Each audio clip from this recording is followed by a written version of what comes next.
Welcome in, everybody, to this Friday edition of the Pack-A-Day Podcast. Happy Friday. My name is Andy Herman. You can always follow me on Twitter at AndyHermanNFL. Kind of like yesterday, one topic and one topic only that I want to get to today, and that is Marquez Valdes-Scantling. And I think this is a very interesting topic to discuss because as we go over the NFL trade deadline, what are we talking about? Once again, we're talking about the Packers and their need for wide receivers and maybe somebody that can stretch the field. And in some way, shape, or form, whether we like it or not, that's a little bit of an indictment on the way that Marquez Valdes-Scantling has played so far this year. I think there were some people, to an extent myself included, who thought that maybe this could be the year that MVS would break out. To be fair, I've said all along that I want to see it out on the field before I believe it. But to be fair also, he looked good in training camp. He looked better at route running. His hands looked stronger. He looked more confident. He came out of the gate playing pretty well to start the season. But when you look at the entire body of work for MVS so far this season, and going back to his first two seasons, what you basically see is the exact same MVS, if not maybe a little bit worse. So let's start right there. So let's go over what's kind of happened over the course of the last three seasons with MVS. Number one, 2018, he really gets some early playing time with Mike McCarthy in that offense. Green Bay needs a receiver to step up. They could really use MVS and his speed. He gets those opportunities, and what happens? By the end of the year, he finds his way on the bench, not getting any playing time. All right, fast forward to 2019. Gets a brand new opportunity, Matt LaFleur's system. He goes in, gets some opportunities. Week one, he has the big catch against the Chicago Bears down the field that sets the Packers up for their only touchdown of the game. Gets more opportunities the next handful of weeks. And what happens? Fast forward a little bit more. He's on the bench by the end of the season. I think in the last game, he played one snap. Kind of worked his way out of the rotation in two straight years under two different coaching staffs. Fast forward again, we start this season, and again, we hear all the great things about MVS. Maybe this is going to be the breakout season. Again, looked better in training camp. We start seeing some of those flashes early again this season.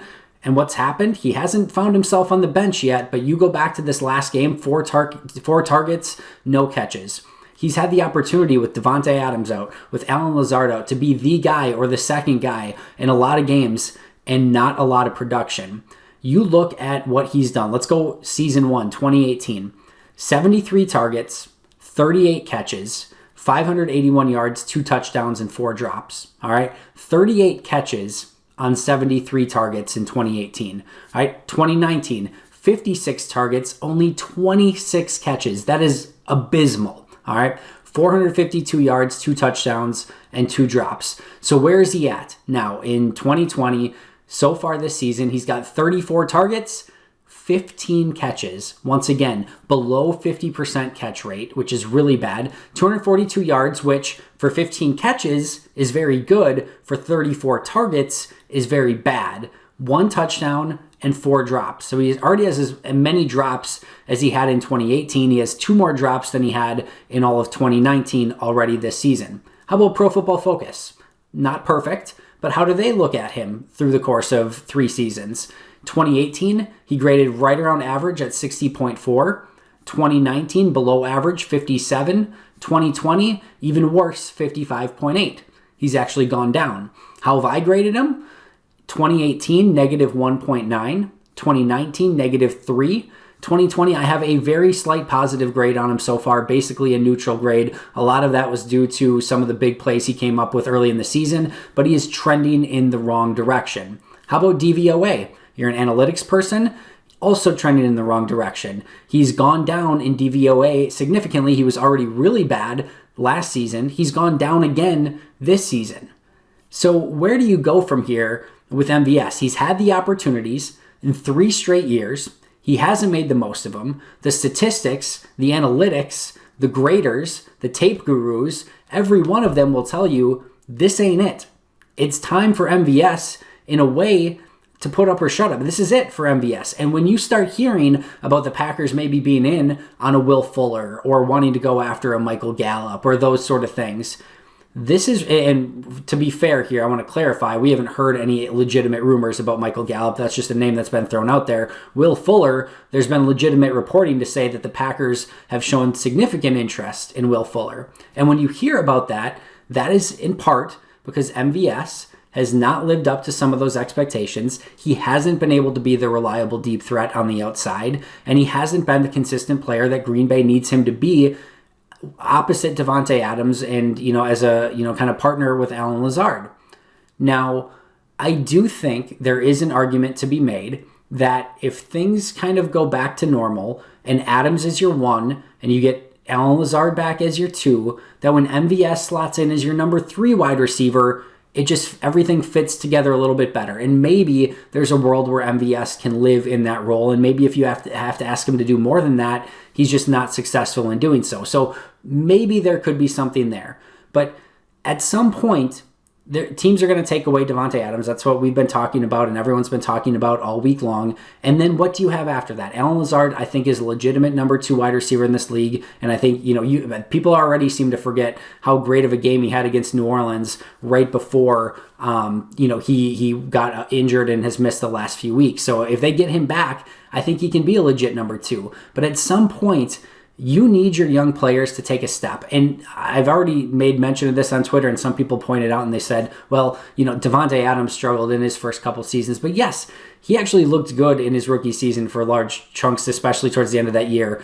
We didn't know at the time, quite as injured in year 2. And then he started to really put things together in year 3. This is year 3 now for MVS.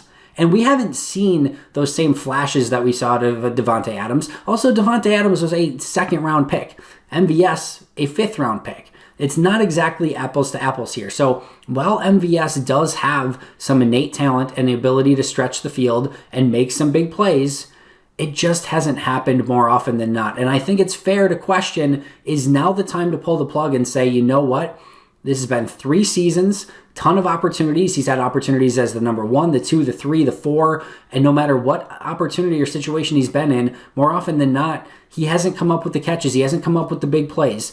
You see small signs of them here and there, but the biggest thing is consistency, and simply put, it's not there. Now, interestingly enough, Matt LaFleur, I almost said Mike McCarthy, flashback there, I guess. Matt LaFleur was asked today about Equanimeous St. Brown and whether Equanimeous St. Brown might start seeing more playing time. And he basically said, yes, you could start seeing more playing time from Equanimeous St. Brown starting this week. I'm already wondering if that could mean less of MVS, maybe more of Malik Taylor, more of Equanimeous St. Brown, because they just haven't got the consistency out of MVS that they've wanted, that that Aaron Rodgers has wanted, that the fans have wanted. Something's got to give. And if it's not now, when is it? Because it's been 6 weeks already, or 6 games this year. He hasn't shown up with any level of consistency. And again, all of the metrics, all the analytics, the stats, whatever you want to look at, are down once again in 2020. So I think this next 4 or 5 weeks could really shape the career of MVS and how this kind of goes from here. And if he finishes up this season strong, he could play out and maybe, be a part of the Packers' future. If not, this might be it for MVS in Green Bay, because you just don't get this many chances to go out and perform and show what you can do. And I hate to say drop the ball, but in a way, drop the ball and not perform up to your level of expectations or what the team was really hoping for. We'll see what happens. I'm hoping that this isn't a 3rd straight season where he ends up on the bench by the end of the year. I'm hoping he has a big bounce back. I'm not trying to be all gloom and doom here. I'm just trying to show what we've seen, what I've seen, what the statistics show. And again, it hasn't exactly painted the best picture. And it's worth noting as well, I'll kind of end on this. This is not just maybe he's had a bad few games. This is the same MVS for 2+ years now. The same exact guy, if not, again, a little bit worse. Those opportunities have been there. He hasn't taken advantage of them. I hope he turns it around. I hope he can be a weapon for this Packers offense. I hope I'm wrong. I hope he goes out and kills it. I said just a few weeks ago, I thought he was maybe one big game away. Maybe a 6-catch, 140-yard, 2-touchdown type performance. A couple big plays away from maybe really gaining that confidence and maybe taking off and just, going nuts after that. Because, again, some of that ability is there.